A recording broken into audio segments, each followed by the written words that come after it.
Hello, and welcome to the Empowerography Podcast. This is a platform created for women's voices to be heard and a place to share their stories, journeys, and successes with the world for the purpose of helping other women who might be on similar journeys.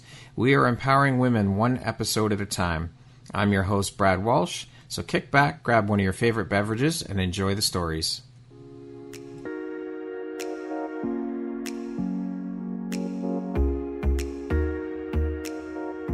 If you're looking for jewelry that makes an impact on your self-care routine and your style, Empowerography would like to offer you a discount code to one of our exclusive partners, Quartz and Canary Jewelry and Wellness Company. Use code EMPOWER15 to receive 15% off upon checkout at www.quartzandcanary.com.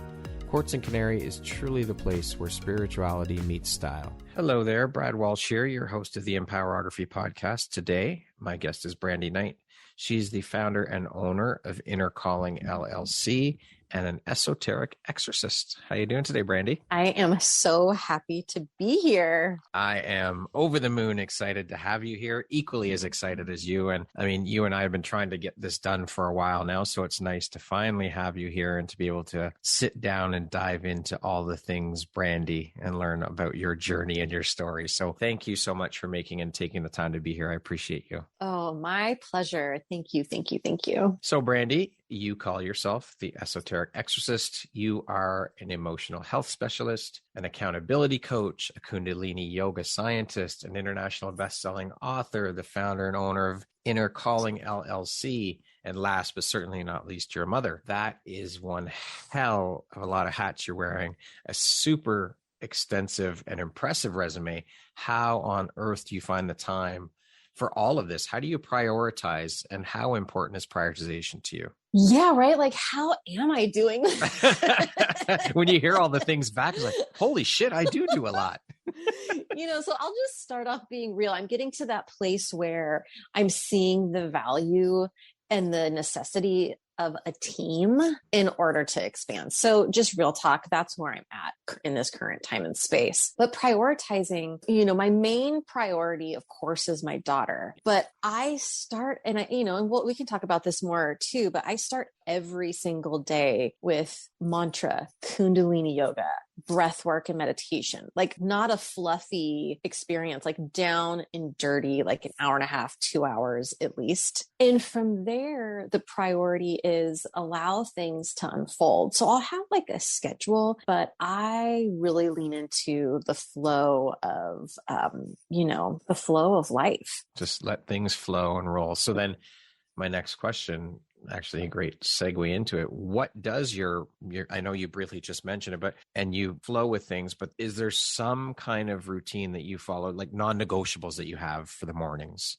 Yeah, for sure. Non-negotiables is my Kundalini yoga practice. It is a lineage I've been a part of for many lifetimes. So, I usually, this kind of varies, but typically I'm waking up at like 3 a.m., 4 a.m., and I'm spending some time doing a little breath work, chanting mantra. Then I'll take a nap, and then I get up again at around, anywhere from like 6 or 7. And I do yoga with a group. It's called AWLS. It's a part of the Rama community. If anybody knows, awesome. If you don't, awesome. But we all get together virtually and knock out about an hour and a half of yoga. That is my non-negotiable. And it's Kundalini yoga. So it's different than what some people might be used to, especially here in the States or here in Canada. It's the yoga of energy, essentially. So that's my non-negotiable. That is, that's a hell of a routine. You stick to that. That kudos to you for sticking to that and having that routine that keeps things flowing and keep things moving for you.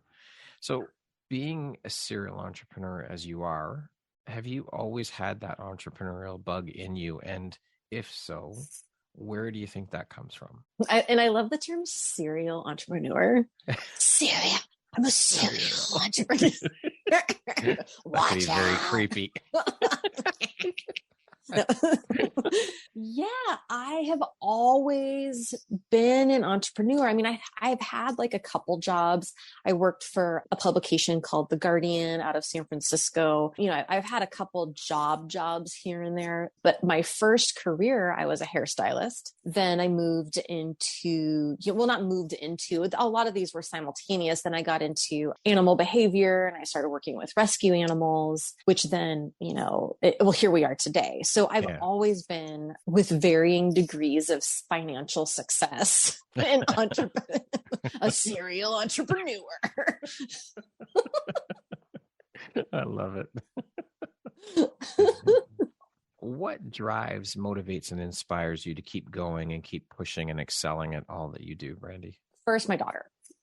So, and this goes beyond life here on this particular planet as humans. This is you know, my soul's evolution that I have with this particular soul in my soul family. In this lifetime, I'm mom, she's daughter, and in the other various players on my stage. But every one of those, especially her, contributes to this greater mission, which is this evolution of soul experience, but particularly on planet Earth now. Those of us that are here, that's you, that's me. We are here to call in what's known as the golden age. We're moving into the Aquarian age, and there's no guarantee that the golden age will arrive unless we are stepping the fuck into our destiny path. And so that requires deep dedication to a practice like meditation, Kundalini yoga, you know, something that peels back the blinders. So yes, it's about my daughter and our relationship and that connection that we have. So I can leave that legacy behind for her, set an example, like an embodied example of, you know, what it is to be on your path of destiny and to be awakened and to have courage around that. Cause it's a scary time to be awakened in this moment on this planet. But really it's a heavy responsibility to call in the golden age. So that's that. That's that in a nutshell. That's that. The awakening is upon us. Yes. Now, what were you doing for a living? I know you briefly touched on a couple of things, but before you made the jump fully into entrepreneurship and what you're doing now with Inner Calling, what were you doing for a career, for a living before this? I was doing hair at a strip club. They have hairstylists for strip clubs that work in the strip clubs? The high-end ones do, for sure. Yep. So I worked at a very famous club in San Francisco that opened up in 1969. Hint, hint. Believe it. I was just going to say. Right. The Summer of Love opened up. So, you know, I started, a friend of mine who's fabulously good. He was like, hey girl, we need a hairstylist. He was doing makeup. So I came in and we had our little beauty station there for years, and it was wild and amazing. And I won't trade any moment that I had there, you know. So think of, you know, someone fresh out of training. I was fresh out of like a high-end assistant program for hair at a bougie salon. And I go into the dressing room at a strip club to start doing hair for dancers that were naked. And I was like, kept thinking those first couple of days, don't drop the iron, the curling iron. Like, don't look down, don't drop the, you know, just like keep it together. So that was it. I was there for on and off for about 15 years. Towards the end of my stay there, I was one of like 3 managers that ran the club, and a cool little kind of nugget of history. There's so many nuggets of history from that space, but I like to give another little like hint. The final position I held was actually in an office that previously was the office of a little known author by the name of Hunter S. Thompson. Oh, I love Hunter S. Thompson. Yeah. So he worked there for a brief stint in order to write an article. So, you know, I was just steeped in history and debauchery. So no part of my life is typical, but that was some of my first entrepreneurial experiences was I was slanging hair at a strip club. The energy and the vibe of that place, though, just wow. Hunter S. Wow. Thompson, that's all I got there is wow.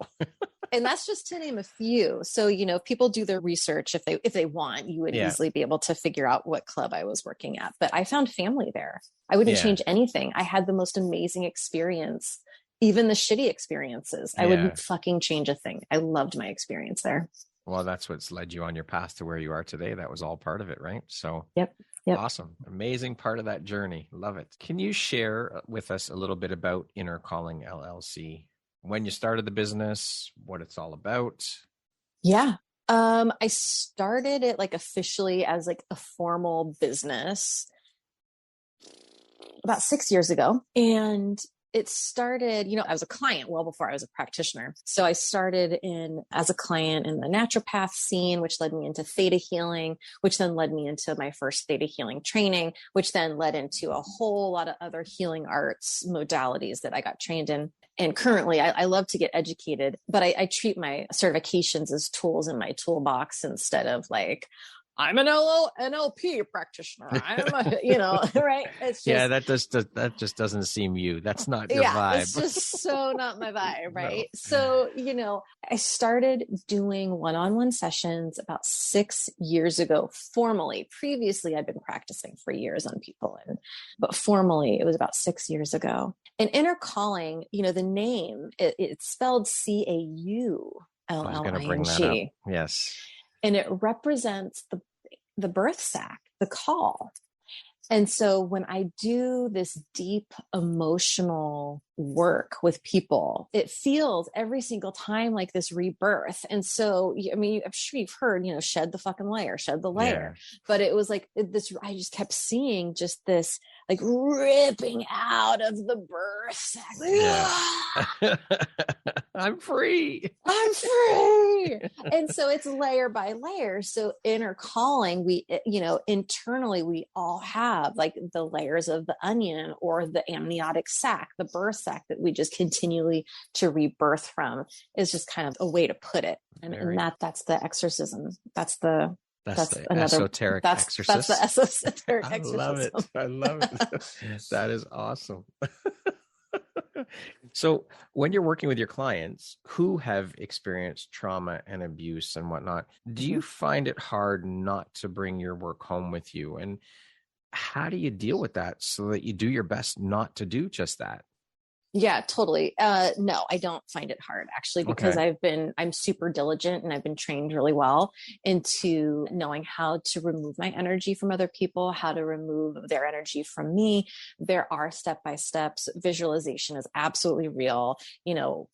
What we focus on long enough will become. So with max amount of focus, you really can, there's no reason that anyone should be bogged down by anyone else's stuff. And if you are, number one, there's an invitation that you're attracting their stuff to cling on to you. So if that, once you're aware of that, then it's choice. And the choice is, okay, am I going to be proactive in learning how to not do that? So, no, I don't get bogged down by other people's shit. Had I not been trained, yes, absolutely. I could see how that could easily happen. Oh gosh, when I was doing hair, oh my God, you're a therapist there too, right? You're practicing your craft there. Yes, and there I was bogged down. Now, no. Then, absolutely, I didn't know what I was doing. That having that exchange, that energetic exchange, and it even goes beyond, it goes into almost like a chemistry exchange as well, on a biological level. Yeah. So when you have that understanding and those tools, it actually can be quite easy if you're a practitioner not to get bogged down by other people's shit. I love it. Don't get bogged down by other people's shit, Brandy says. Okay. Slap it on a t-shirt. I've heard people say that work in the trauma and abuse fields that this work has chosen them as opposed to them choosing this field of work to get into. Do you feel that that was the case for you? And if so, why do you feel that way? Well, that's an interesting statement. I mean, no, I don't feel that way because I know what soul incarnation is and that everyone chooses their life experience and a particular mission and lessons to learn. So, but then amnesia sets in once we go through the birth canal or come earthside, right? So I can see how someone would think or feel or have the experience of this chose me. But for me, in my perspective and all the things that I've learned and experienced, that's never the case. So I 100% chose this. I chose the life experiences in my own life that have looked like trauma and abuse, meaning I wasn't necessarily saying, hey, looking for an abuser over here. Calling all abusers. Calling all the ding dongs. Yeah. Oh, are you an alcoholic? Come on down. Right? You know. Okay. Well, we're clear on that. But you know what I do mean is, you know, just for anybody who's just like, what the fuck is she saying? We come here to learn lessons and to show up in a certain capacity, right? But we need the leverage in order to rise up to do that. So if I had like a super cushy life, I wouldn't be helping other people through trauma. I needed to go through my PhD program, and our PhD program is not the gathering of information. It's the experience. I love that. Brilliant. Well said. Thank you. Kudos to you. What is it then that sets you and the work you do apart from others? Why would they choose to work with you over someone else? Because it's me. I mean, period, the end, because it's me. And I'm not a match for everybody. Not everyone is a match for me. So I don't cater to clients. I show up as me, and I trust the unfolding of natural law. So there's that piece. And, but I would say, during the past few years, there has been this influx of people showing up as life coaches and practitioners and this, that, and the other fucking thing. Okay. Yeah. But there is a difference. And even if you don't know what it is, you know, when you see it, the difference, it being the people that have done the work and that do the work versus the people that don't. Someone who just took a course and created a business versus the people that have walked through the fucking fire and come out the other end and do so daily, because being the embodied guide is of top priority. So I would say that is something that I bring to the table that might not be what other people are bringing to the table currently. Yeah, I had a chat with someone about something along these lines last week, and they were talking about how they would rather work with a counselor or a coach or whatever the word you want to use is, that has actually been through the shit and is not just one who read about these things in a book. You can read all you want in a book, but if you haven't experienced any kind of trauma or been through shit, how can you help someone get through their shit if you've not been through anything yourself, if you're just reading out of a book? You know, that's interesting. I would add a little piece to that statement, because what can happen is it's the difference between having an understanding and then creating a scenario of trauma bond. So for me in my sessions, you know, we do some talking, but most of my session work is experience, purging, exercising, screaming, crying, you know, and yoga, all the things like we're doing instead of just kind of reactivating the vibrational frequency of what has happened. Because when we do that, that's why traditional therapy doesn't work for most people, is because you continue to reactivate the vibrational frequency of what it is that you think that you don't want, but you're so addicted to it because you keep reactivating it. And that's the subconscious landscape. Most people don't understand that they are addicted to their trauma. And that's why shit keeps hitting the fan on repeat, because there's actually a physiological addiction to the chemistry shift and the hormonal shift that occurs when you're in traditional therapy or a talk therapy approach, so to speak. So, you know, because you just keep reactivating it when you're talking about it over and over. So I agree that, you know, someone has to at least have the wherewithal to put their, you know, their practice to work for themselves. So I don't necessarily need somebody to go through what I've been through necessarily, but if I'm going to choose a practitioner, they better be showing up for themselves. 100%. That makes complete sense. And you can drop the mic now, Brandy. Okay.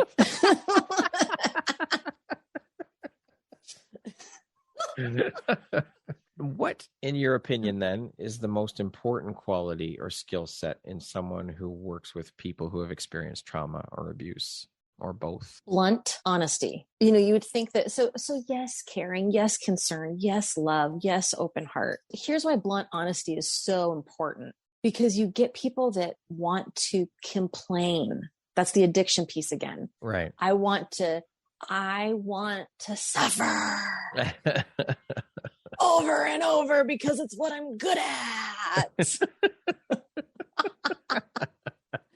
And so if you're going into a space as that person who's addicted to suffering, which I was that person, and your practitioner's like, yeah, oh yeah, right?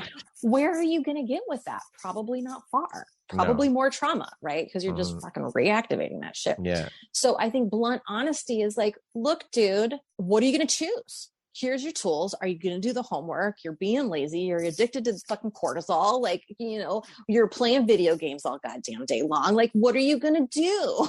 Yeah. Are you going to do the work or not? Are you going to do the work or not? Right. So, you know, that I'm kind of being silly here, but you know, it really is like, here are the tools. Are you ready? And I don't know if you get this, but I get this all the time. I'm willing to do whatever it takes. No, the fuck you're not. Okay, here, do it. Here we go. Yeah, let's see what you got. Prove me wrong. Prove me wrong. And again, I've been that person too. Are you kidding me? Yeah, for sure. I think that's the same with anything though. Like, I mean, coaching, whatever. If your clients are coming to you and they're saying, yes, I'm willing to do the work, and you show up for your next session, you haven't done the work or the homework that you've been given, what the fuck are you doing here? You're wasting your time and mine. Right. So step up or step off. Period. Yes. I've fired plenty of clients and they get pissed. And it's like, look, I'm not here to take your money. That's not what this is about. No. I love money. Give me money. I love money. Right. So, but not like that. Like, that's not the energy exchange I'm looking for. It's not in alignment with who you are. Yeah. Definitely. Do you work only with women in your coaching business? And if so, why did you decide to focus your business and energy on helping to empower women specifically? No, I work with everyone. Yep. Okay. All right. I love empowering everyone. And I think that, you know, the female energy is due for a rebalance, right? The balancing the divine masculine and feminine. But I love men and I love masculine energy. And I think that even more important, which I'll get a flack for this, but I think even, you know, if we want the femme to rise, so to speak, energetically, not like vagina-ally, but energetically, we need to hold a new kind of space for the men on this planet so they can rise up into their own sensitivity and be strong in a space of vulnerability and still be able to embody that, you know, divine masculinity. Well, that's a lot of smashing conditioning that we've been conditioned as boys for all of these years. That's a lot of change that needs to happen for sure. Yes. That's a lot of work ahead. Yep. But it's necessary. If we're going to be balanced out, it's necessary for sure.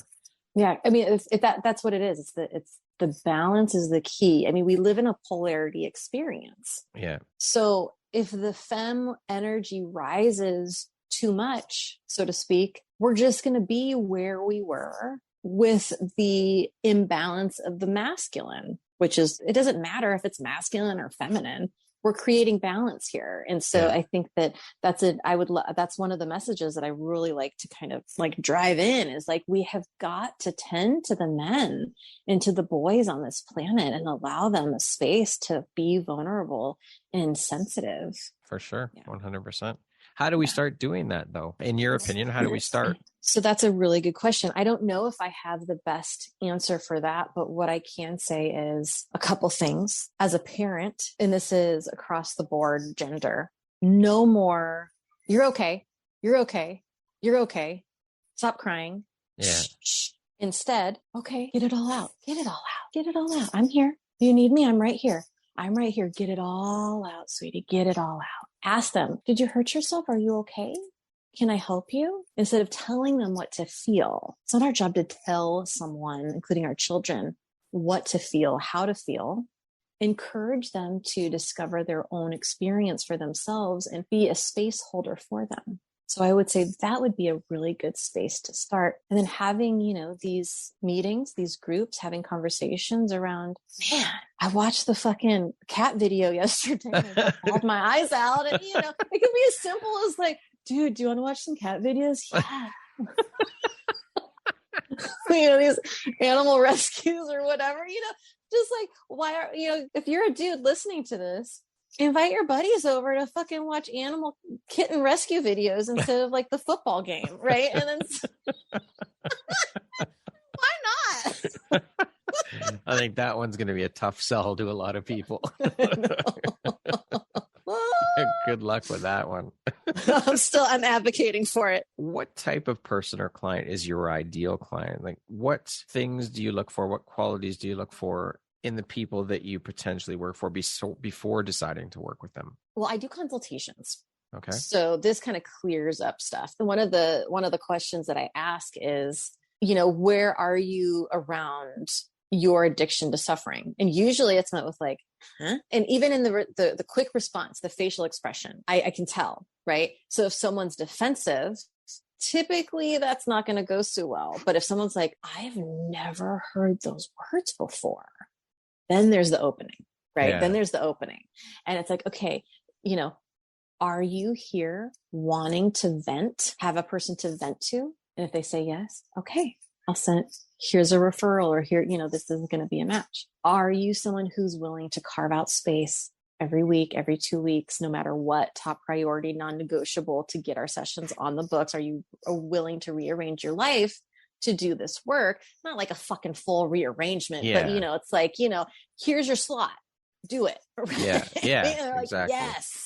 So, that's kind of like my weeding out process. But like ideal people is like, people that are ready, people who are a yes. There's a look in the eyes where the blinders are starting to peel back. They know that there's a bigger picture out there. They don't want to just like, oh, my husband's annoying me or my wife's annoying me. It's just like, why am I here? Like, what is this about? What's going on? What is that? Someone with kind of like this genuine like bewilderment who's ready to learn and have an experience. Those are my ideal clients. But even further, people that I've drawn in the most are those who have kind of flatlined during traditional psychotherapy and psychiatry, that have been on medication and not gotten anywhere. Then, Yeah. So those are really like who I draw in the most. Love it. What lights you up or inspires you the most about the work that you do?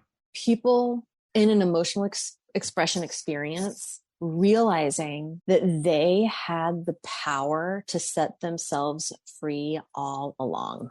They're in those chains and they don't even realize they have the key. It's the self-imposed prison.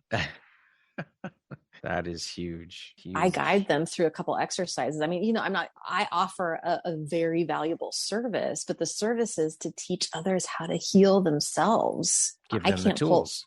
Give them the tools. I can't pull the emotions out for them. I can't re-alchemize it for them. And anyone who says otherwise, PS, sorry if I piss people off, it's a load of fucking crap. Okay. Plain and simple. You're full of shit. Plain and simple. I mean, there's energy healing and this, that, and the other thing. And I love all that. Don't get me wrong. But if someone's saying that they can heal your emotional fucking trauma for you, calling bullshit on that. Call them bullshit. What would you say is one of the most challenging parts about the work that you do? People's victim mode. People are so addicted to being a victim. And they sign up like, okay, I want to do this. I want to ditch this victim mode and step into my power. And then if they're presented with like a real time and space experience of them being addicted to their victim mode and get called out in real time and space because they've signed up and paid for the experience of getting called out in real time and space for their victim mode addiction, they get pissed. It's oftentimes they're defensive and then they point the finger. I didn't sign up for this shit. It's like, yes, you did. Review the contract. You signed up when you sent me that money. Right. When you paid me. Right. We're not just, this is, time's irrelevant. Time's an illusion. We're not just dealing with, 18-year-old pothead version you. We're dealing with like here and now, like put the cookie down. Yeah. Right, or whatever. I don't know, but you know what I'm saying. Yeah, 100%. So would you say that you're a woman's empowerment advocate? Oh, absolutely. Absolutely. But I wouldn't say I'm like a traditional feminist. No. I think that's outdated, to be honest, but definitely women's empowerment advocate. Absolutely. But I don't support women taking on this masculine energy because they think that like they need to, or they like, whatever, psychoanalyze themselves out of finding power in being feminine. So what do you do to empower yourself and empower other women? Going back to my morning routine is huge. Yeah. I get together with a group of women every morning and, we're doing like this warrior training. Again, this is not like, yoga, right? Yeah. Like, this is like, fuck, this is hard. So, every morning starting out with that, waking up at 4 a.m., that's not fluffy. That's not like, that's like, oh, here we are. Okay, do it. Right. If I could, I don't spend too much time focusing on the feminine and the masculine, to be honest. I strive for balance just because, people can do whatever the fuck they want, but that's just what feels like a yes for me. So I'm more of like, how can I liberate myself as a soul on planet Earth? I go a little bit in a more different direction than femme, masculine, liberating women. When I think of women's empowerment, for me, there's still a little bit of a thread of victim in it. And that doesn't resonate with me. So I would say through being honest and big and loud, because it feels like, yes, not because I'm trying to show off. That is how I do it for me. And I would encourage other people to do the same, regardless of what you got going between the legs. Empowering souls, period. Empowering souls, period. The end. Yeah. Love it. Love that answer. Now, you're trained in multiple modalities. Do you incorporate all of these modalities into your training that you have in the work you do with your clients? And if so, can you share a little bit about how you do that and what types of things you incorporate? Yeah, absolutely. I don't use everything. It's definitely like tools in the toolbox, but real talk, the only reason why I started studying modalities is so I could create actual business around my own psychic mediumship abilities that I was born with. Then as I studied, I realized that, these aren't limiting me. I can use these in a way that enhances my experience with clients. So the modality that I use the most is Kundalini yoga, the mantra technology, the prana, the breath work, and the meditation. That's one that I use the most. I also utilize, from time to time, I utilize the EFT, the cognitive behavioral therapy techniques, the NLPs, the hypnosis. But meditation, it's all, hypnosis is just more of a modern version of guided meditation. Right. Really. Yeah. So if you go deep into the meditative studies from ancient times, right, it's like, that shit's like, whoa. So, definitely, I love to get educated. I love learning new things, but do I use it every time? No, all of my sessions are intuitive. Meaning like what's brought to the table today? Where are we going today? What journey are we headed out on today? Yeah, exactly.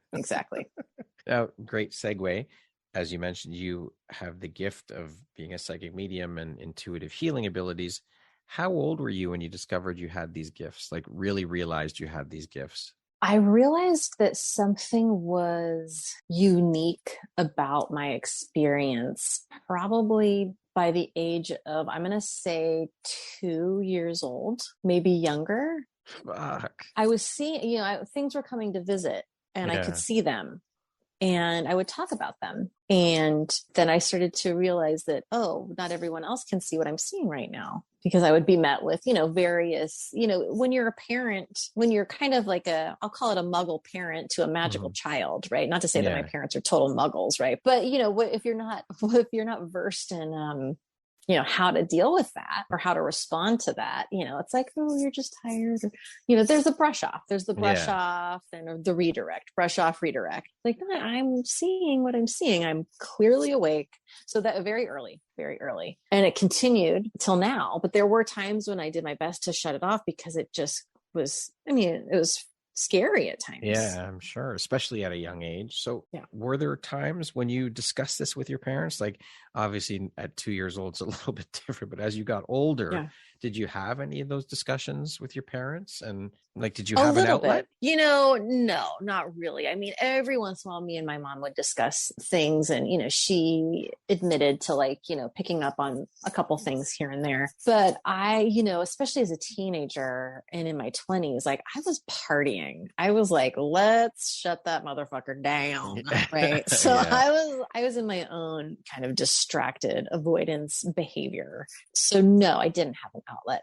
I went to various therapies, and I was, we went to hypnotherapy as a teen, because I was really, I was expressing myself in really unhealthy ways. So I think they did the best with what they knew and what was available to them, again, as like people that probably still had pretty hefty blinders on. But no, I didn't really have an outlet. Now, I imagine that having these gifts as a young child, as you said, you go through and deal with quite a bit of shit. And I'm probably a lot from other kids too, once you get into those years of school and making friends and all of that stuff, and having to suppress and keep that shit hidden. So how was it as a kid to deal with all that? Oh, man. It was wild, because I could communicate telepathically from a very early age, and I could, hear people's thoughts at a very early age. And I didn't know that wasn't typical. And so I was called out for, being a weirdo, this, that, and the other thing, because I would just be looking at people, communicating with them. And it made people really uncomfortable, either because they were telepathic as well, or they're like, what the fuck is this girl doing? I don't understand. So why is she staring at what is this weirdo staring at me? I was like, I don't get it. Like, you don't do that? Oh, okay. All right, let's move on. Yeah, right. I was like, okay. And so I was always interested in, playing seance at 7, and, and I went to a Christian school when I was little, and fuck all, man. That was I got a really good education on what the path I was not meant to go down in this life. So, I'm sure. you need that. You need your yeses and your nos, right? And so, not to deter anyone from going down that path, but that sure as fuck isn't mine.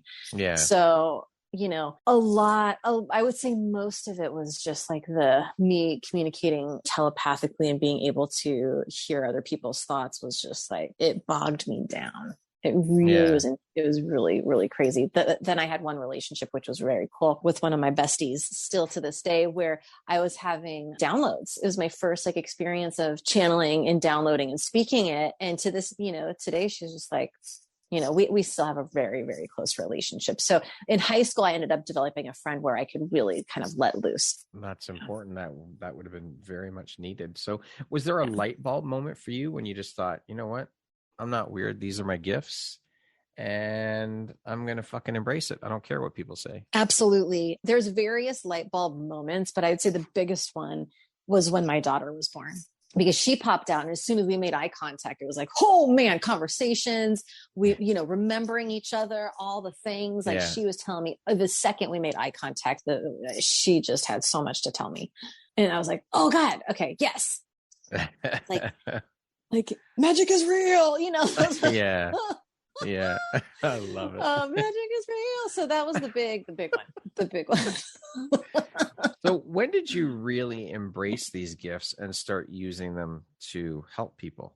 I would say always here and there, because as the psychic and as someone who can hear thoughts and of course you throw in some empathy, which people are like, oh, I'm an empath. It's like, that shit ain't fucking fun. Like, don't advertise that. No, I'm just kidding.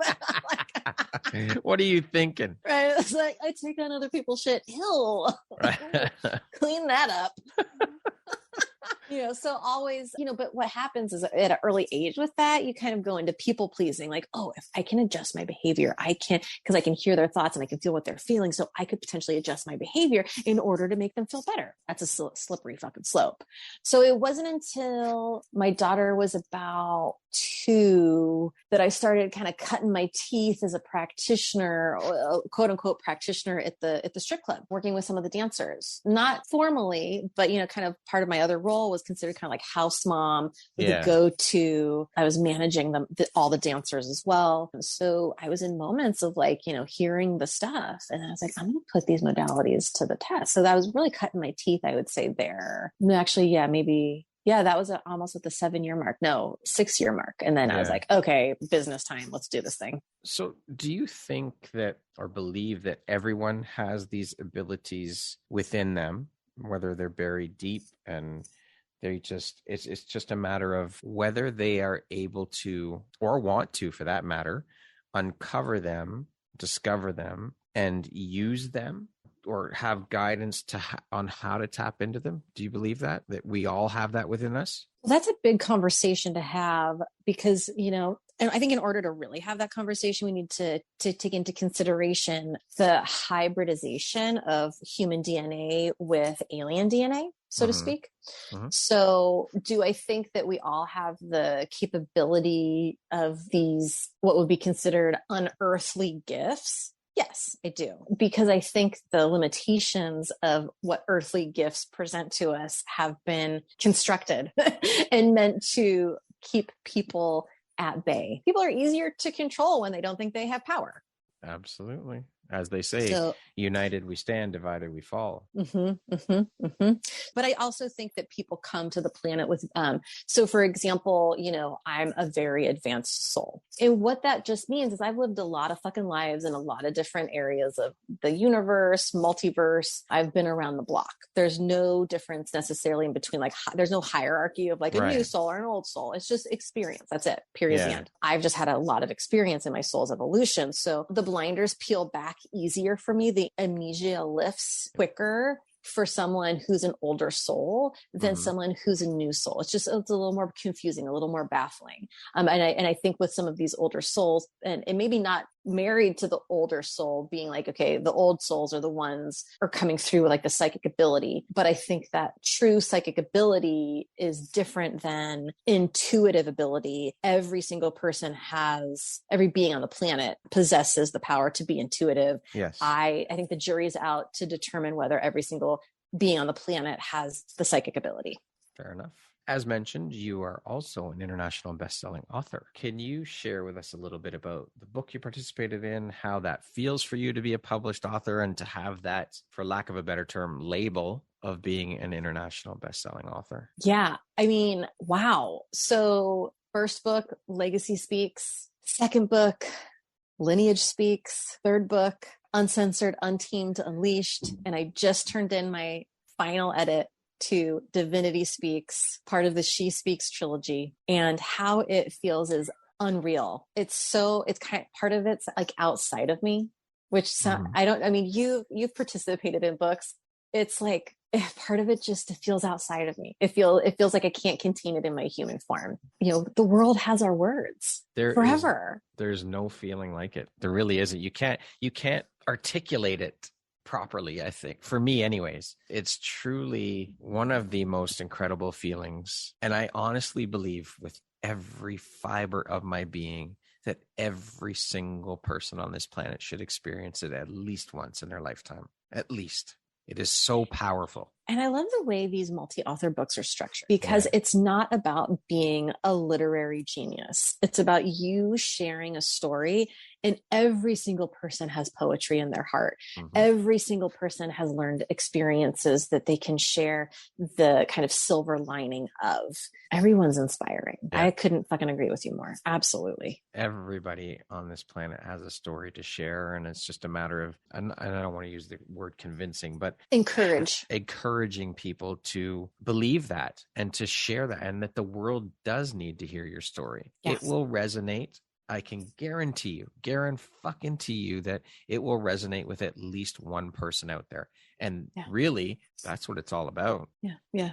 If you can help one person to not go through, or maybe help them through something that they're going through, that they resonate with you, what you've been through, and you telling your story, if you can help them get through it through your story, that's what it's about. That's what we're here for. And there's so much power and beauty in that when you think about that. I mean, think of deathbed. I think about that a lot. Okay, if I'm making a decision that I'm telling myself I'm not clear on, and sometimes we're just not clear. Sometimes it's just not, we need more information or whatever. We need to wait. But I go to deathbed. What's my response to the situation on my deathbed? Am I going to regret doing it? Am I going to regret not doing it? And so many people, like you were saying, it's like people want to have an impact on the planet because it's why you fucking come to the planet. It's why you physically incarnate. And if, let's say, you don't have resource otherwise available to you, but you have the resource to at least check out one of these multi-author books, or fuck it, write your own book. Yeah. If a multi-author thing doesn't resonate with you, then write your own. But I think that the multi-author books are a great stepping stone into the full-on solo author book, because you get a feel. First of all, you don't have to write an entire book yourself. All you have to do is write a chapter. Second of all, at least in my experience, and I know you will probably agree with me on this one because you're part of this whole thing process as well, is the community part of it is the most beautiful and powerful part of this entire thing. You know what? That right there, that sense of community that you get, that community that you become part of when you join this particular area of multi-author books with Alma Publishing, you cannot put a price on that. The cost to be in the book, that's nothing compared to the value you get out of the community. It's worth its weight in gold, truly. Oh, yes. I couldn't. I 100% agree. Shout out Adriana, because she's such a fucking badass. She is. But she even mentioned the other day, and let's say it right. It's like you're not signing up for a product. No, you're signing up to be with her or you or me, because we're awesome. There's a magnetism, there's a radiance, and then beyond that, with the community that goes so like deeper and more rich, is we found each other again on the planet. We all chose to play this game of like, let's see if we can find each other again. And then we come together, we're like, oh my God, we did it. Yeah, it's truly beautiful and powerful. And everyone who is part of that community is a beautiful soul. Everybody's there with the same purpose, same mindset. And that is to give back and support one another, help each other, lean on each other. It's just, it is honestly one of the most beautiful experiences and communities I've ever had the opportunity to be part of. Absolutely. Hands down, the fucking best part of it all is the community. Oh, absolutely. And the people that are part of it, the relationships, the friendships that have been built and created. And you can't put a price tag on that. You just can't. I like efficiency. And sometimes you have people in your life where it's like, okay, it's like we're meeting for the first time again every single time we talk. I'm like, I don't have time for that. And so when you come into a community like this, like, in these multi-author books, like that shit is just shed. We just kind of remember like, oh, we've known each other before. Like we just know there's no time to kind of like pretend. Let's skip the pleasantries. Let's skip the fucking pleasantries. Let's move on to the dance. Yeah, exactly.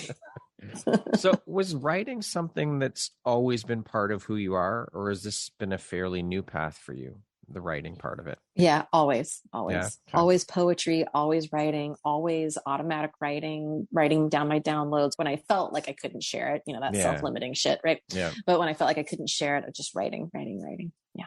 Always. What do you think your unique skill set or superpower is that's helped you become successful? I'm honest, and I have a superpower of reframing. So that's kind of that's where the accountability piece comes in. It's like I can walk people through any circumstance in their life and reframe it so they can not only learn from it, but take their power back from it. And also see why they chose that experience on a soul level. That's deep. That's powerful. Yeah. That is beautiful. Thank you. Speaking of success, how do you define that word? What does that word mean to you? Freedom. What would you say is one of the most important things you've learned in your life? And what was your life like before learning it? And what was your life like after you learned it? Communication. Not necessarily like over talking and needing to talk about everything, but I bottled up everything because I was terrified. I was weird. I was different, all these things, right? I was working with a different set of cards, so to speak. So I was keeping them hidden. And my throat chakra was shut down. And that created a lot of dis-ease in my physical body. So communication, saying things, expressing the expression, the emotional expression, you know, we emotionally communicate. It's not just like, can I say something right now? Can I just say something? It's like taking a fucking time out, going to stream, doing my release exercises, then doing some yoga, doing my meditation and my breath work. It's the outward communication, the expression, because that's fucking power. Yeah. That's power. That's it. So I went from, you know, quote unquote powerless because I was holding everything in. And then I started to fucking expand that shit out and got huge. All the power that's available to me was revealed. So that communication, whether it's verbal, energetic, emotional, let that motherfucker out. Okay, we're going to jump into a little rapid fire section here. So the next grouping of questions just be 2, 3, 4 word answer type thing. Okay. Yep. How would you describe yourself in one word? Wild. What is the first thing you notice about a person? Eyes. What was your dream job as a child? Ballet dancer. If you were writing your autobiography, what would the title be? Bitch, you guessed it. If you came with a warning label, what would yours say? Buckle up. If you could teach the world one thing, what would that one thing be? Wake up. What's one thing you want but cannot buy with money? Family. What is one of your favorite words? Illuminous. That concludes our rapid fire section. Now back to our regularly scheduled program. If you had the opportunity, Brandy, to sit down and have a 1-hour conversation with one woman, any woman in the world, who would it be and why? Guru Jagat. Guru Jagat is my teacher, my Kundalini yoga teacher, my embodied guide. And I actually talk to her often. She transitioned off the planet almost a year ago. So my talk with her, it's already like big picture, deep down, dirty stuff currently. I just would love to sit with her, listen to music, have a snack, and talk shit. I love it. What does the best version of Brandy look like when you close your eyes and imagine it? Radiant, glowing, confident, hilarious, wild, crass, beautiful, and fucking fierce. Collie. You forgot badass. Badass. What does the word empowerment mean to you? It's the embodied action of being awake. I like it. Love that definition. Never had that one before. If you could go back and give your younger self one piece of advice, what would that one piece of advice be? Wear the bikini. All right. Wear the fucking bikini. I spent so long hiding my cute little body. I was such a tomboy and so bashful, like, you know, layer, Yeah. skateboard music. I'm like, oh my God. Because I thought that was a strong fucking woman. I'll act like a boy. That makes me a strong woman. It's like, no. So I would celebrate my human form. Celebrate that. Celebrate it. Love it. Lastly, if you were to deliver your last 30-second speech to the world, like your corner of the world, your tribe, your peeps, what would that last 30 seconds sound like? What would you say, or what words of wisdom would you impart onto them? Use your sound to vibrate your heart open. Open your mouth to open your eyes and wake the fuck up. Love it. And that's a wrap, as they say. We'll end on that note. So beautiful and powerful. I love it. Wise words from Brandy. Brandy, thank you so much. This has been an absolute blast, a pleasure, an honor. I knew this conversation would be as good as it was. It was better than what I expected, even if that's even possible.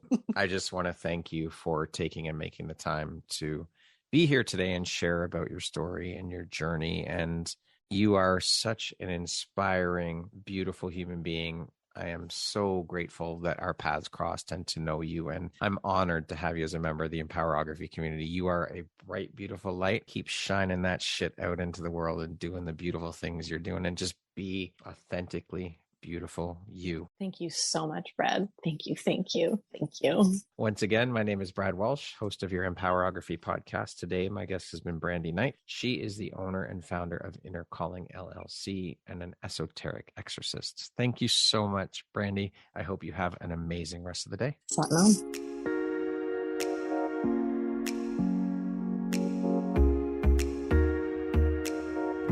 Thank you very much for listening to this podcast. If you haven't yet, please be sure to subscribe, rate, review, and share with all your friends. You can find me at visuphoria.ca, and follow me on Instagram at Empowerography Podcast and on Facebook at Empowerography.